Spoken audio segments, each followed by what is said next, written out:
2017 के चुनाव के नाम वापसी के आज अंतिम दिन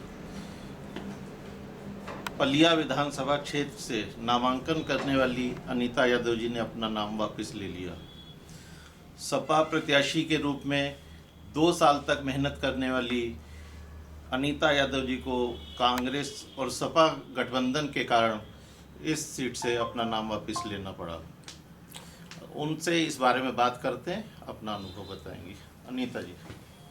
मैंने अपनी स्वेच्छा से नामांकन दाखिल किया और माननीय मुख्यमंत्री जी के ये संकट गठबंधन में मेरी सीट को गठबंधन के खाते में दी गई है। मैंने 2 साल से लगातार मेहनत की और मुझे पूरी 101% उम्मीद थी कि मेरी सीट निकलेगी और माननीय मुख्यमंत्री जी के झोली में जाके मैं डालूँगी। फिर भी माननीय मुख्यमंत्री जी के ये धर्म संकट में गठबंधन में होने के कारण माननीय मुख्यमंत्री जी ने मेरी सीट को कांग्रेस के खाते में दिया है। तो मैं अपनी ईमानदारी से, सच्चाई से, जो भी उन्होंने अपने पार्टी का कैंडिडेट भेजा है उसको मैं उसके साथ समर्पण हूँ। और माननीय अखिलेश जी को चाहे मेरे मत से सीएम बने या जो प्रत्याशी भेजा है उसके मत से सीएम बने, मैं पूरे अपने हक के साथ उन्हें सीएम बनाने में भागीदारी निभाऊंगी। और मैं चाहती हूँ कि माननीय मुख्यमंत्री जी पुनः दोबारा सरकार में आए। मेरी यही अंतिम इच्छा है और खुशी है मेरी इसी में। मुझे अपने इस संघर्ष का कोई दुख नहीं है। माननीय मुख्यमंत्री जी सीएम बनेंगे तो।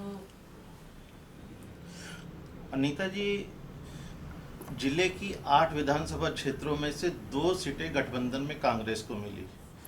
पलिया विधानसभा क्षेत्र भी उसी में है। क्या समाजवादी पार्टी ने उस सीट को अपनी कमजोर सीट मान के कांग्रेस को गठबंधन में दिया?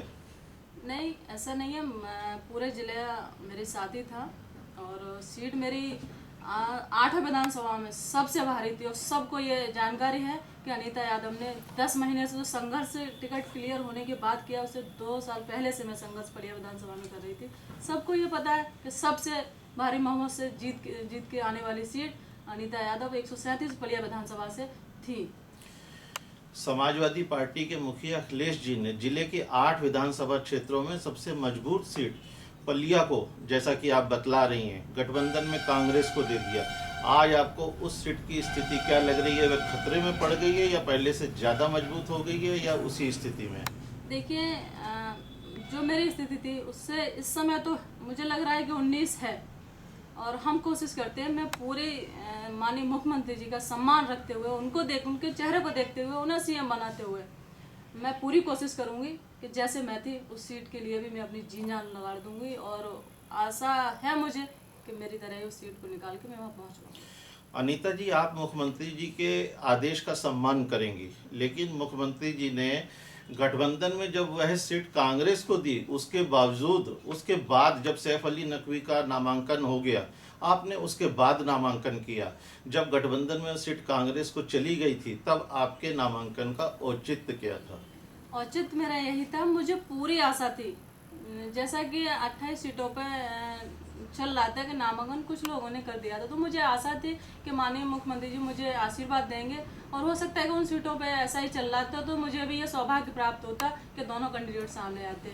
मगर सीएम साहब ने मुझे पूरी तरह से आश्वस्त किया है कि आप परेशान न हो, आपकी सीट की जानकारी मुझे शुरुआत से है कि आपने संघर्ष किया है, मैं आपको सम्मान दूंगा और उस चीज़ को भुलाते हुए आप कैंडिडेट जो गया है उसके साथ संघर्ष करें। अनीता जी, ये गठबंधन में आपको कुछ उम्मीद थी या पार्टी के ऊपर एक प्रेशर पॉलिटिक्स थी? गठबंधन की तो चल ही रहा था, ये तो शीर्ष नेतृत्व ही जान सकता है कि वो क्या कर रहे थे। अंत समय तक भी मुझे ये उम्मीद नहीं थी, अपनी सीट की भी उम्मीद नहीं थी। एक सीट की आवाज़ उठ रही थी मोहम्मदी वाली की, ये सीट जाएगी। शॉर्ट सीटें थी, तब तक मेरी पलिया सेफ थी। मुझे पूरी संतुष्टि थी कि मैं अपने आराम से और सीएम साहब के आशीर्वाद से चुनाव लड़ूंगी। और उसके बाद जब 105 सीटें गई हैं तब ये हुआ है कि पलिया भी दे दी गई है। हमारे साथ अनीता जी के प्रति और उनके कदम से कदम साथ निभाने वाले नरेश जी भी साथ में हैं, हम उनसे भी 2 बात कर लेते हैं। आप बतलाएं नरेश जी कुछ। अब जो भी धर्म संकट था उसको तो आप जान ही रहे हैं और पलिया वाकई हम लोग 101% चाहे पार्टी का सिंबल आज हमारे साथ था, हम चाहते अगर पर्चा वापसी ना लेते पार्टी के सिंबल से चुनाव लड़ते और अगर सिंबल ना भी होता हम लोग निर्दलीय भी का चुनाव लड़ते तो हमारे कार्यकर्ताओं में इतनी ऊर्जा थी, हमारी सीट बहुत मजबूत थी, हम लोग निश्चित चुनाव जीतते। लेकिन हमारा उद्देश्य अपने को विधायक बनाना नहीं है, हमारा उद्देश्य हमारे जो राष्ट्रीय अध्यक्ष हैं उनके निर्देशों का पालन करना है। अगर मुख्यमंत्री जी पुनः मुख्यमंत्री जी बनेंगे तो ऐसे एक नहीं 1000 कुर्बानियां नरेश यादव, अनीता यादव मुख्यमंत्री जी के लिए हमेशा करते रहेंगे। हम लोग उनके लिए कुर्बानी देने के लिए कभी पीछे नहीं हटेंगे।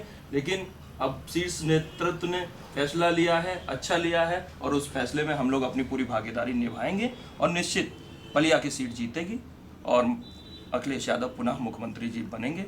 और मैं चाहता हूं कि जितने भी जनता हमारी पलिया की जो कार्यकर्ता हैं जो आंसुओं से रो रहे हैं, आज मैं उनसे भी निवेदन कर रहा हूं कि वो सब लोग मिलकर पलिया का सहयोग करें, पलिया में जो कांग्रेस के प्रत्याशी आए उनका सहयोग करें और निश्चित सीट जीतेगी। इसलिए मैं चाहता हूं कि सभी से निवेदन करूंगा कि सब लोग ज़्यादा से ज़्यादा मेहनत करें और माननीय अखिलेश यादव जी के सपनों को साकार करें। नरेश जी, ये बताइए कि आप चेयरमैन नगर पंचायत मैलानी के रूप में आप अपना भविष्य आगे एक विधायक के रूप में खोज रहे थे। आज जब कांग्रेस प्रत्याशी आपके क्षेत्र से आ चुके हैं और आप उनकी जीत के लिए भी प्रयास करेंगे, तो आगे आप उनकी जीत के बाद आपका भविष्य कहाँ मिलेगा आपको? देखिए, भविष्य अब पलिया खाली थी, हारी हुई सीट थी, हम लोग वहाँ सपा प्रत्याशी के रूप में मेहनत कर रहे थे, चुनाव लड़ रहे थे। लेकिन फैसला हमारे शीर्ष नेतृत्व ने कर दिया कि वो गठबंधन में चली गई।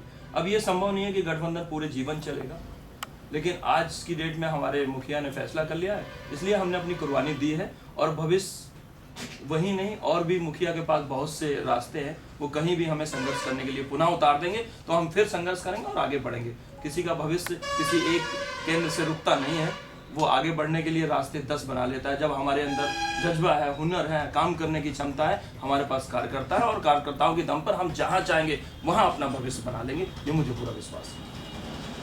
निर्दलीय भी पलिया विधानसभा क्षेत्र से जीत का विश्वास रखने वाले अनीता जी और नरेश जी अपने राष्ट्रीय अध्यक्ष की भावनाओं और उनके आदेश का सम्मान करते हुए इस विधानसभा चुनाव में अपने पैर आज पीछे खींच लिए और नामांकन वापस ले लिया। पार्टी अध्यक्ष के सम्मान के लिए वो किसी भी कुर्बानी के लिए तैयार हैं और पूरे जी जान से मौजूदा प्रत्याशी कांग्रेस के मौजूदा प्रत्याशी सैफ अली नकवी का समर्थन करेंगे। ये उन्होंने भरोसा दिलाया। हमारी शुभकामनाएं उनके साथ। धन्यवाद।